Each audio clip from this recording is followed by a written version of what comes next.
The young artisan Obi was a young man whose hands shaped wood as if it were soft earth. From sunrise to sunset, he carved small drums, stools, and flutes for the villagers. His best friend, Amara, was quick-witted and brave, always teasing him for being too quiet. "You listen too much, Obi," she laughed one morning, balancing a pot of palm wine. "If you stay this silent, even the trees will think you've become one of them."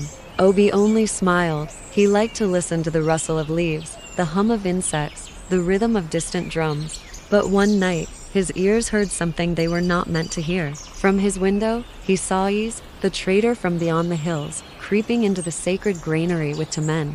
They filled their sacks with the grain meant for the ancestors' festival. Obi's heart thundered. He wanted to cry out, but fear held him still. "What if they punish me for speaking?" he thought. So he said nothing, and silence, heavy as stone, settled in his chest. The festival of moonlight days later, the village prepared for the festival of the new moon, when the people danced, sang, and gave thanks for peace. Chief Udoka stood proudly before his people. "Our ancestors smile upon us," he declared. "Let the drums speak joy." But when Nwaka struck Drumoka, the sound was strange, not joyful, but hollow. The villagers paused. Drumoka had never sounded so before. That night, when the moon rose, a deep rumble echoed through the shrine. No one was there, yet the drum beat by itself. Dum, dum, dum. Nwaka trembled. "The drum speaks," he whispered. "Truth is hidden among us." The whispers of the forest words spread quickly. Mothers hushed their children. The elders gathered beneath the great baobab. "The drum of truth never lies," said Nwaka. "Someone among us has done wrong." Obi felt sweat bead on his brow. His secret burned like hot coals. He tried to work, to carve wood as before, but each cut of his knife felt heavy. Amara noticed. "You've changed," she said softly. "What burdens your heart?" "I can't say," he murmured. But the forest seemed to whisper around him, "Speak, or the truth will find you." The trader's promise. He smiled and gifted Chief Udoka a chest of cowries. "Let me buy the land near the sacred stream," he said. "We will build a great market together."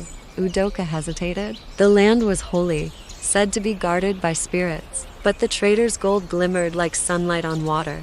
So the chief agreed quietly, without the council's voice. That night, as he slept, the drum thundered again from the shrine, louder, angrier. The villagers awoke in fright. "Who dares anger the ancestors?" cried Nwaka, but only the moon knew. The confession of shadows. Unable to bear it any longer, Obi went to the shrine.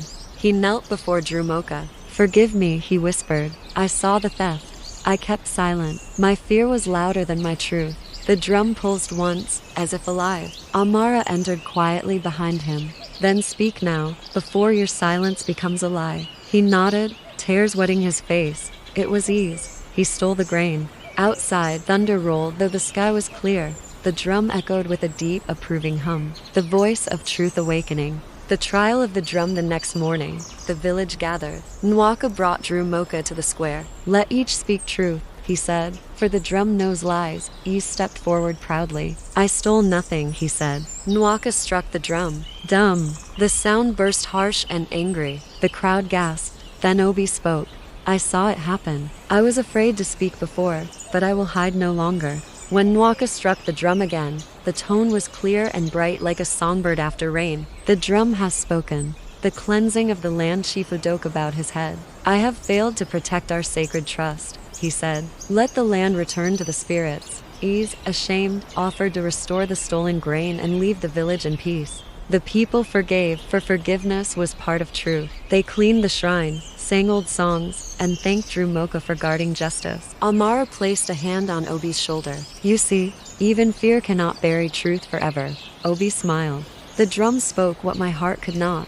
The drum sleeps again. Seasons passed. The village flourished once more. Obi became Nwaka's apprentice, learning the wisdom of words and the ways of wood. At night, he often sat beside the silent drum, tracing its carvings under the moonlight. "Will you speak again?" he asked softly. "Will you speak again?" he asked softly. The drum stayed quiet, but somehow, in his heart, he heard its voice. "When hearts are honest, I need not speak." And so, peace returned to Maudo. The river sang again, and truth walked proudly beneath the sun. Moral of the story: truth may sleep beneath silence, but it always awakens when called by courage. And no matter how heavy fear feels, honesty is lighter to carry.